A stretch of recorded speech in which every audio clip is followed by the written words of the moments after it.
Wow, today I'm really excited because I'm going to be interviewing Lady Regina. Lady Regina manages over 100 apartments and townhouses right here in Accra. And it gives me great pleasure to be speaking with you today, Lady Regina. Welcome. Thank you so much, Madam Desley. Please tell us, how did you stumble into the real estate sector? Well, that's been quite a journey to get to where I am now. I started off after university.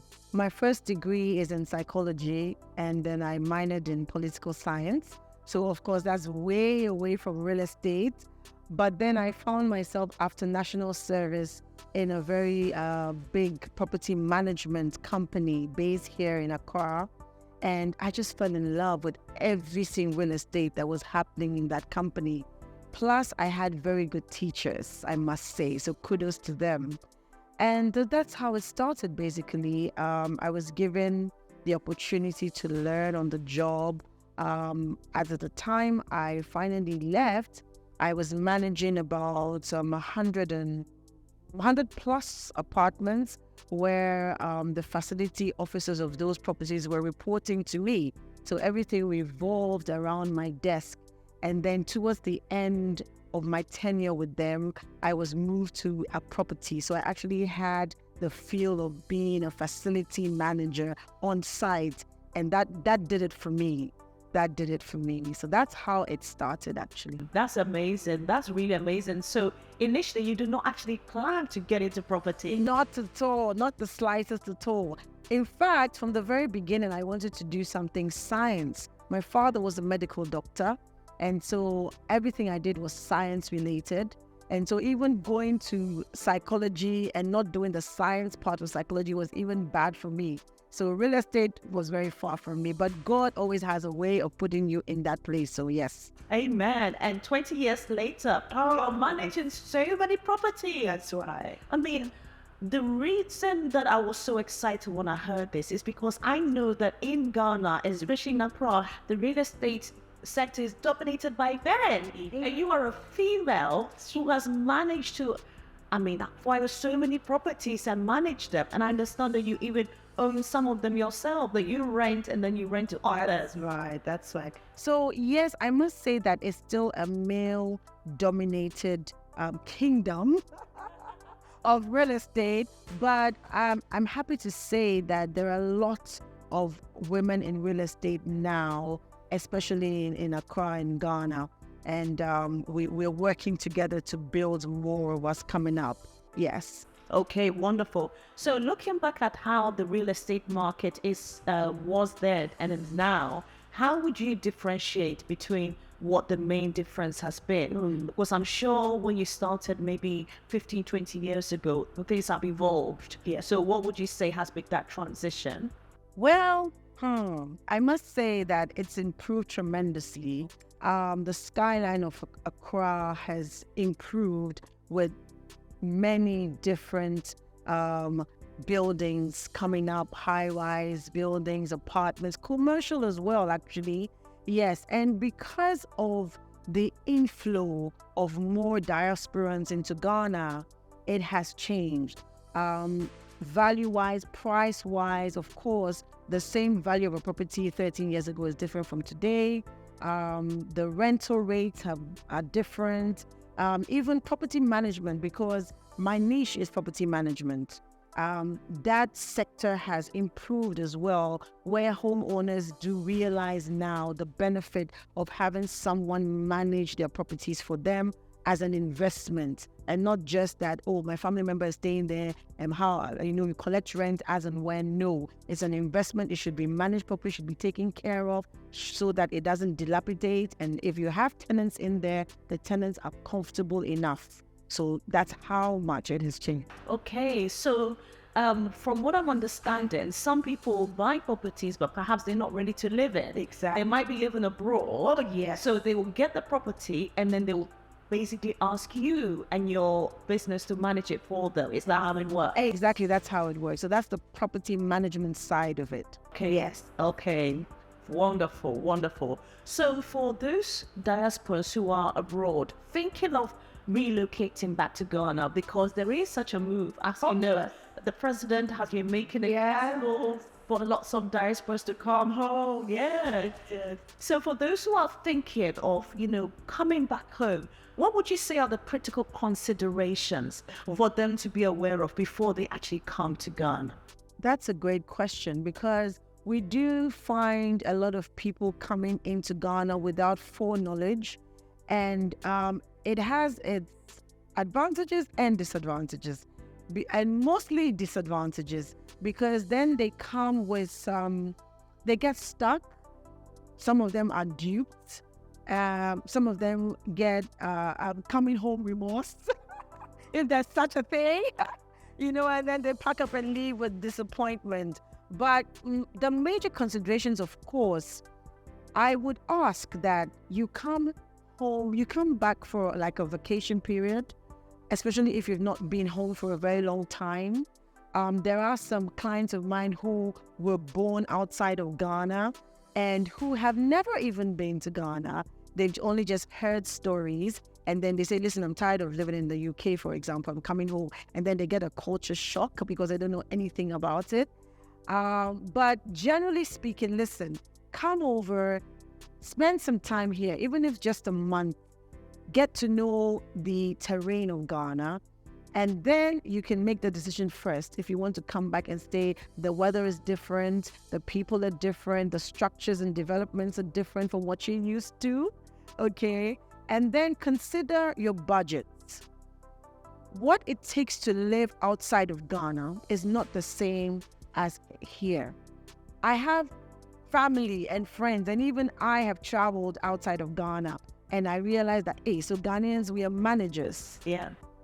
We seem to be managers, because you wonder, it's mind-blowing how much we actually spend on food, on your car. Whereas in the developed countries, you can get like your credit score up and get money as a loan to buy a house, your mortgage, or to buy a car. It's so different in Africa, in Ghana. Everything here is mainly cash. And so people come here and they're shocked. Are you telling me that this property costs $250,000 and I have to pay for this house in cash, or by how? I can get a mortgage, I can get a credit, so it's mind-blowing to many diasporans. So that's another consideration. Check your means of finance, your budgets, and how are you going to live in Ghana? How are you going to sustain yourself? If you're coming to buy a property, how are you going to buy? Are you going to pay for it? So that's another thing. If you have a family, of course, you're going to be thinking about schools for your children. What exactly are you looking for? Because I'm sure we'll talk about this, the differences in the areas in Ghana. So of course we have residential prime areas, and we have outside of the prime areas. So if you're looking for children to go to like international schools, for example, those are mainly situated and located in the prime areas of Accra. So if you're going to be living outside of the prime areas, you have to take into consideration your transportation to and fro your house, to the school, your children going up and down, so all these things you have to really ask. And that's why we're here, for you to be able to consult us and get this information before you come. Otherwise, it's a culture shock and it's just a whole lot of mess. So Regina, how much typically would a 2-bedroom apartment cost, and perhaps in a prime location, and perhaps a 3-bedroom as well, for those who are considering relocating, but maybe they're not sure about buying yet, so they just want to rent just to see how it's going to be like? Yeah. Roughly how much are they looking at, please? Well, let me start by preparing you, okay? Because the markets in Ghana or in Accra was a bit overrated at some point, whereby so to answer the question directly, a 2-bedroom here in a prime area would cost between $1,500 to about $2,500 to rent per month. And that's a bit on the high side, because when you look in the developed countries, you can get something a bit lower than that for 2 bedrooms. And another thing you have to take into consideration is the term of payment, because now we don't really do monthly payments. There are some properties, and now we have the Rent Act that is trying to correct some of these things, I must add. But the situation on the ground is that you pay in advance. So if you're paying between $1,500 to $2,500 for the 2-bedroom, you're going to be paying like 3 months in advance rent on the spot. That's it. Yeah. Yeah, I think, definitely for us, it was when we were thinking of relocating, thankfully we found you. You found us a beautiful, beautiful house. Yeah. And we had to literally fork out the money before we actually came. Yeah. So I know that it can be a culture shock. That's it. But it's just how it is in Ghana that time. We're getting better. We're getting there. So hang in there. So then, Regina, thinking of those who want to buy, Yes. roughly how much do they think should they be planning and putting aside? Because in terms of payment, I understand that with the buying, just like with the renting, they have to fork out a lot of the money in advance. So give us a range of budgets that they can be looking at, please. Okay, so we did mention prime areas and non-prime areas. So if you're looking to buy in a prime area, namely airport residential, cantonments, Osu, Laboni, East Legon, these kind of properties are a bit highly priced, of course, because of location to the good schools, the embassies, what is around you at that point. So a 2-bedroom or maybe 3-bedroom, let's say a 3-bedroom apartment would cost about $350,000. And also, I must add that we have the very high end and then the medium scale properties, even in the prime areas. Very high end are like boutique hotel apartments, where, it's very, very classy, very trendy, very up. It's furnished apartments ready for sale, trendy furniture, high class antiques, so that can go all the way up to even $500,000. Yeah, we have the very high-end luxury properties where they like boutique hotels, already furnished, ready for sale. They put in their antique furniture. If it's not furnished, it's still classified as very high-end because of how the property is situated, where it's situated, and how it's built. Okay, and then we have the middle income or normal ones. So the range for the 2 or 3-bedroom apartment, for example, would be between $250,000 all the way up to $500,000 in a prime area. Yes. Wow, not cheap, not at all. And perhaps for those who do not wish to be in prime area, we have perhaps be on the outskirts. Exactly. Roughly, how much are they looking at? Well, that's a bit lower. Where if you're looking at a house, because if you're going out of the prime areas, most of the time people can afford or do have the money to buy apartments in prime areas, but they probably want a standalone house because they want more space and they feel like inside of town is congested. They want somewhere away from the prime area, away from all the noise and the traffic. So those kind of properties will be a standalone house, and you can actually get a 3 or 4-bedroom house for $250,000, $300,000 a house. So it just depends on the person's requirement and their preference. Exactly, yes. So let me state that clearly. Your preference counts a lot. Location, lifestyle, budget. You must put all these things into consideration. You can afford to buy an apartment in a prime area, maybe for investment, but you want to live in a standalone house away from all the noise, like I said. You want your children to commute. It's fine. It's not a hassle as such, but you just have to take it into consideration when you're planning. Yeah. Sure, let's talk about some legal requirements. What are some of the legal requirements for diasporas, especially to consider if they wish to come back to Ghana and either rent or buy?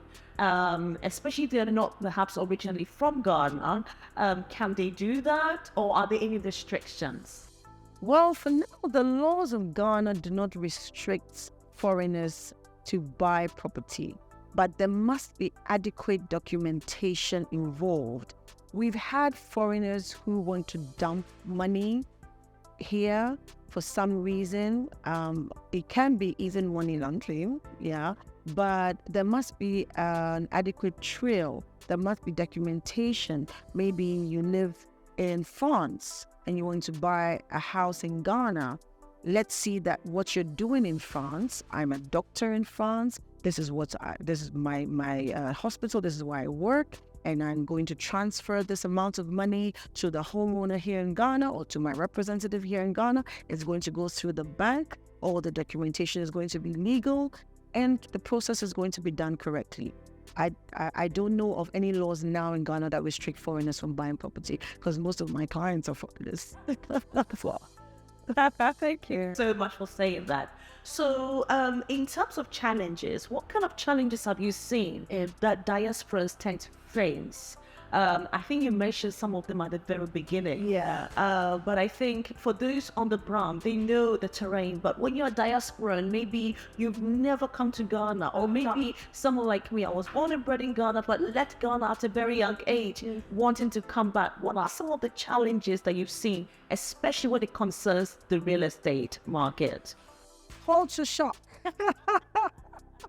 Well, like I said, I'm not a diasporan in that sense. I haven't lived outside for a very long time, but I'm very exposed, having traveled the world a lot. And most of my clientele are diasporans. Most of my very bosom friends are diasporans, like you.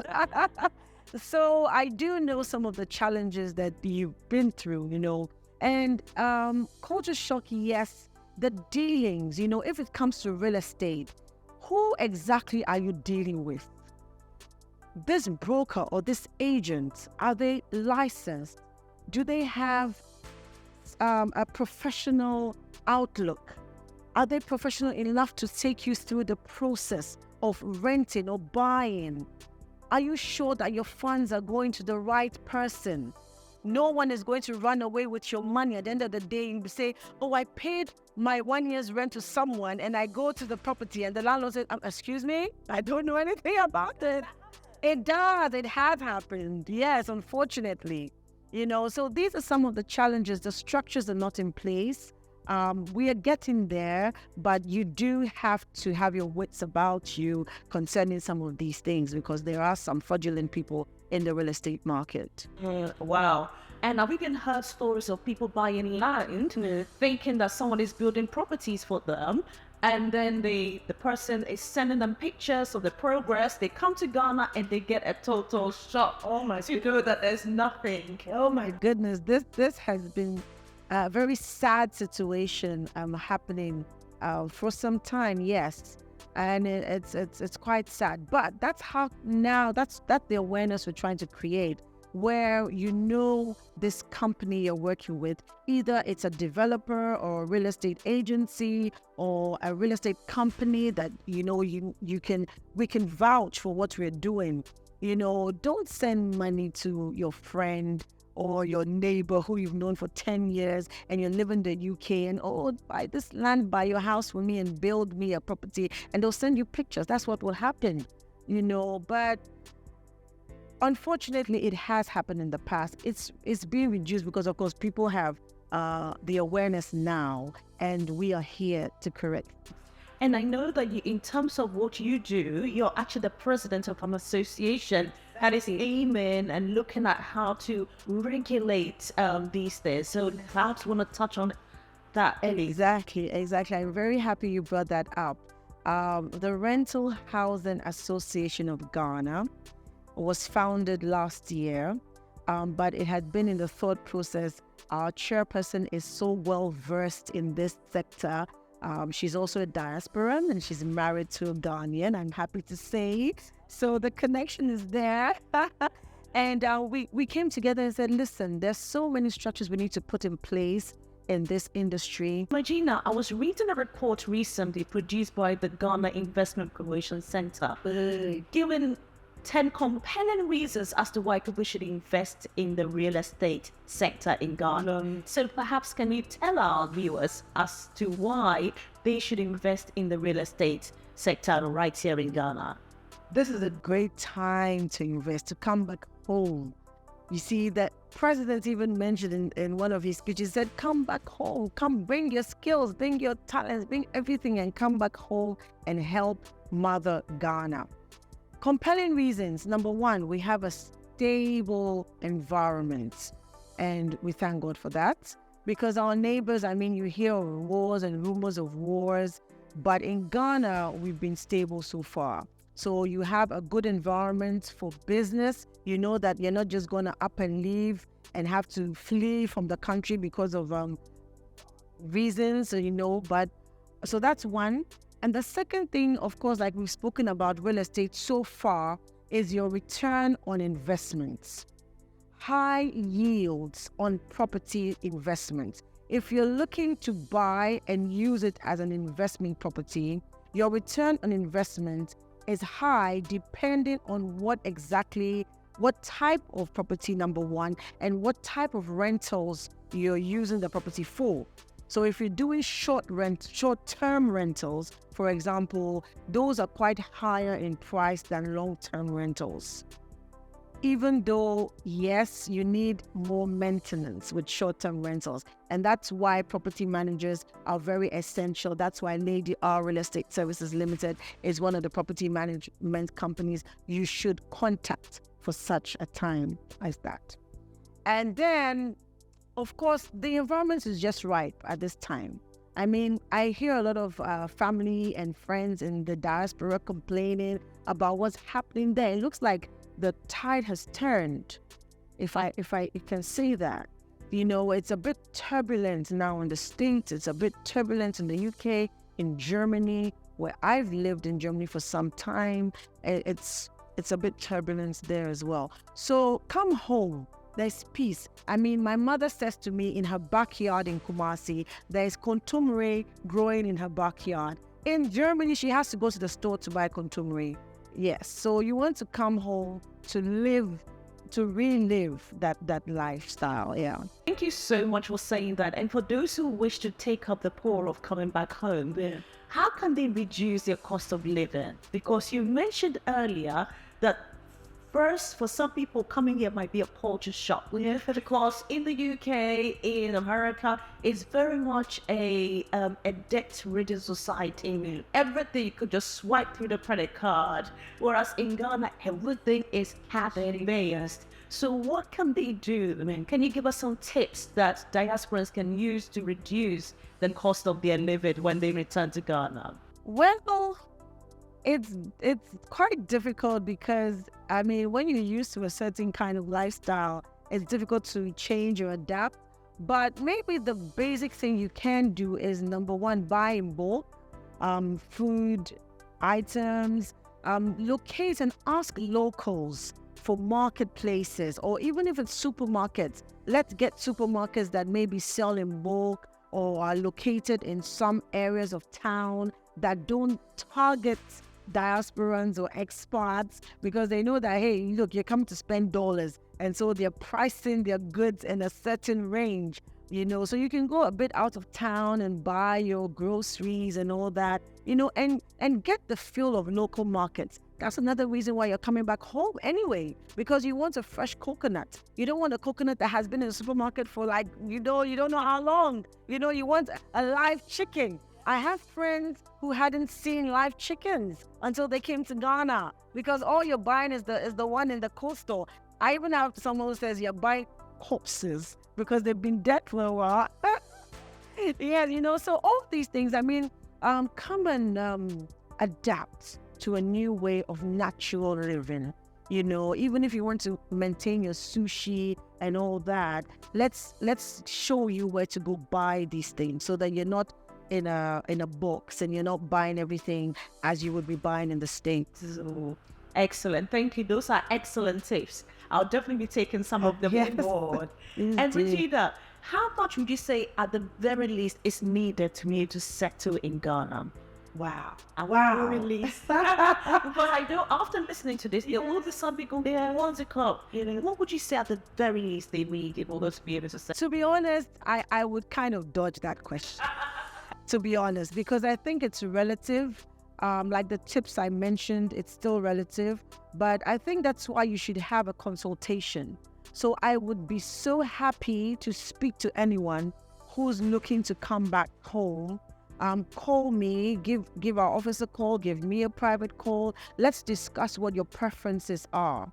You know, if you have children, like I said it earlier, you might want to consider where schools are located. So you might be looking at a range of school fees to add to your budget. You know, so I can't give a figure in that regard. Maybe you want to buy your own car, maybe where you want to live. I mean, there's so many factors involved. So I would say that yes, budget according to these tips we've given, but let's talk so that we can give you something that suits you, tailor-made for you. Yeah, so I think that would be better.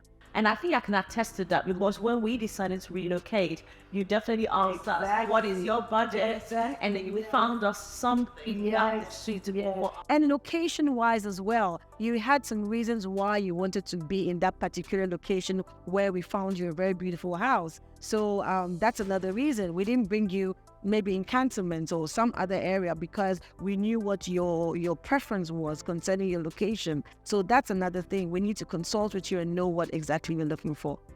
Thank you. And Regina, now we're ending the interview, but there might be some young ladies watching you today and they're thinking, wow, I want to be like Madam Regina.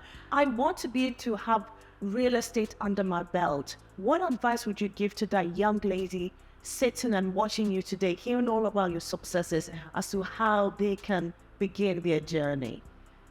Well, I must tell you, young ladies and maybe young men, it's been a journey. My faith in God has kept me going. It's never an easy road to attain greater heights. You must be persistent. You must be focused on where you want to attain. Write down your goals. Look at these goals. Pray about these goals and ask that, listen, Lord, I can't do this myself. How do I go from step 1 to step 2? How do I move forward? Okay, because of course we all make mistakes. We all don't have it together. Yes, I have attained. Yes, I am the CEO of Lady R Real Estate Services Limited and other affiliate companies, by the way. But it's taken me a very long time to get here, to be established in this industry, to be exposed in this industry. So it's not a one-step thing. And now we know Gen Z do not have patience. Be patient. Trust the process. Start from 1 to 2 to 3. Okay, and that's how far. You must be consistent, Learn on the job. Be willing to learn, because we don't know everything. And new trends are coming out every day. You're learning new things every day. So you must be open to learn. Read good books. Surround yourself with people who are going somewhere to happen, and learn from them as well. Do not stay in your corner and think you know everything. No, somebody out there is doing something better than you. At the same time, don't reinvent the wheel. Whatever you're doing now has been done before. So ask questions and learn from them who've done it before, who've paved the way for you not to make the same mistakes. I'm always available. Young ladies are one of my burden, because listen, if you make a mistake, you cut your life short because you've wasted your time. You've wasted time that God has given you to do something good. So I'm available to speak to me. If you have any questions on how to start, especially in real estate, do contact me. I'm available. Thank you. I'm sure we'll make your contact details available in the description. So you mentioned your faith earlier. Please just elaborate a little bit on, because this is brought to you by the Christian Millionaire Book Club.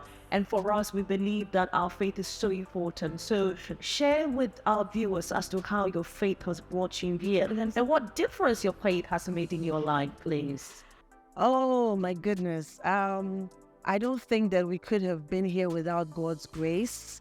God has kept me, held my hand throughout all the journey of my life. I must say, I can't even limit it to real estate. Okay, having Jesus as your Lord and Savior means that you're in safe hands, because He knows the end from the beginning. He knows exactly where you're going even before you ask Him. He's already given you the answers. He's already answered you and given you everything that pertains to life and godliness. That's what the Bible says. So even though you may feel like, okay, I've hit a wall. No, he's there with you. He's there in the storm. He's there everywhere. He gives you peace of mind in whatever circumstance or whatever situation you find yourself. And in this journey of my life, I have grown in holding on to God and trusting Him to just take me on. And He gave me the honor of even being ordained as a pastor most recently. Yeah, so I mean, I know that the Lord has given me a lot to give back, and so I'm not going to hold that in. The Holy Spirit is our teacher and our enabler and our comforter, and He's going to enable us to do much more. And I'm so much looking forward. Excellent. Gina, it's been so lovely speaking with you today. So are there any final words you have for our viewers who are listening to you and they want to come back home? Any final words you want to share with them, please? Most definitely. So I urge you all to come home to Ghana. Come and live the beautiful experience of Ghana. In order to do that, though, I urge you to get professional advice. We also have an association called the Rental Housing Association of Ghana. And this association is here to put structure to the real estate industry, to rebirth professionals, and to just generally ensure that there is stability in this industry. So looking to rent or looking to buy, contact us and we will be able to give you the needed advice in order for you to relocate. Excellent. You heard it from Regina herself. Come back home. So those of you who are looking to come back home and you're looking for properties either to rent or to buy, I can recommend Lady Regina's business. I mean, I use her on your beautiful, beautiful property. She's someone I can definitely vouch for. And thankfully, Regina will be giving our viewers a special discount. So in the description, we will put a discount code that you can use if you wish to contact her so that she will treat you extra special. She always treats her customers as special, but she will treat you extra special. Thanks for listening and see you again soon. Bye-bye.